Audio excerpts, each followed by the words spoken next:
My personal encounters. Firstly, I gotta say that I do not believe in anything supernatural. No gods, no angels and no ghosts. I still don't believe in them, but I have a set of weird ghost story experiences to share. These incidents happened to me while I was studying in Sydney.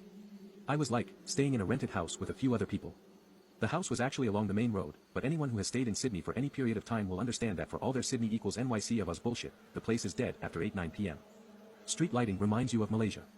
Alright, so picture this nice, clean white house along the main road looks really bright and all in the day. Shadowy, uninviting and menacing at night. The first weird incident was that I never could find my stuff around that place. You know.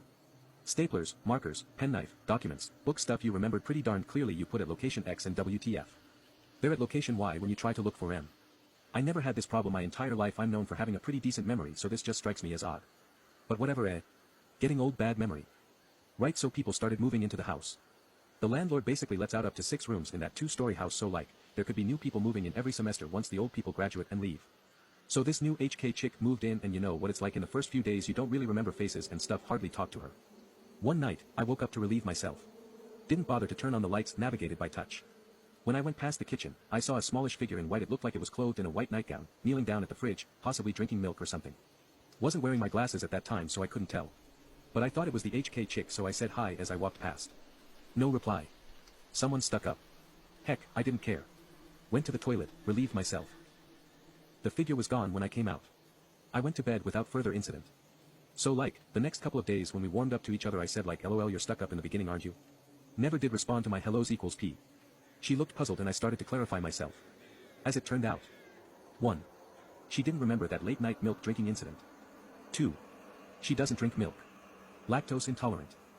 3. She doesn't own a white nightgown. Okay. Whatever. That HK chick didn't stay long left after that semester. And some sort of weird trend started to emerge. People just didn't stay long in that place. They will always leave after a semester or so. Maybe a year max. This Singaporean girl that came in after the HK chick left, we hit it off quite well. Quite strangely, she left mid-term, so it wasn't even something she did to save rent over the vacations or anything. We still kept in contact, MSN, the occasional lunch at uni, but she never really told me why she left that place. Indonesian chick, Canadian Chinese chick, same thing. Now before you think I'm some kind of fugly pervo dude who's scaring off chicks, I'm not. I have it on good account that I'm a decent chap with decent looks and not a scary bien tai or anything. Righto, back to ghosty weird stuff. So in the semester breaks, people usually fly back to their homes, or go on road trips or whatever. I was back earlier than the rest for this one semester in the second year. Nobody was in the house except me. Even the landlords are overseas on vacation. And I happened to freaking forget my keys on the first night when I went out for dinner. Nobody could open up for me at least until the next morning, where I could go get a spare set of keys from my uncle who owns a shop down the road, i.e. he was a personal friend of the landlord and the latter gave him a set of spares in case idiots like me forget keys, and it was a cold winter's night around 8 degrees, which is nothing for people in the UK and Canada, but hey, we're used to SG's 30 degrees all year round. Cursing and swearing, I let myself into the unlocked, empty garage to take shelter. Curled up in a corner and went to sleep. And shit, I can't believe I'm typing this out now because I don't believe in the supernatural. But WTF, I'm woken up by this unseen force pushing down on my body. I was immobilized and I couldn't breathe. Get up. Get up. My mind was screaming, but I can't move. Really can't move. The weight on my chest increased. I thought I was gonna die. Weird how things turned out at the end. Apparently, some part of me doesn't want to die. I gathered whatever fortitude I had and shouted out a HURR.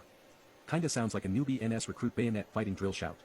And just like that, the pressure over my body left and I sat up immediately, gasping for air. Fuck that shit. I went to the 24-hour MacD's around the corner, the only 24-hour joint in the whole of Australia. Wow. And had coffee till the morning. Over the course of the next day, I rationalized the whole situation as products of my hallucination. Maybe it was a dream. Doesn't feel like any dream I ever had though. Heck. I have stuff to do. No time for ghosties. So I just sucked it up and went back to the house. It's hell of a lot trouble to go look for new accommodations. The strange part about all this is that after that night I have no further weird incidences.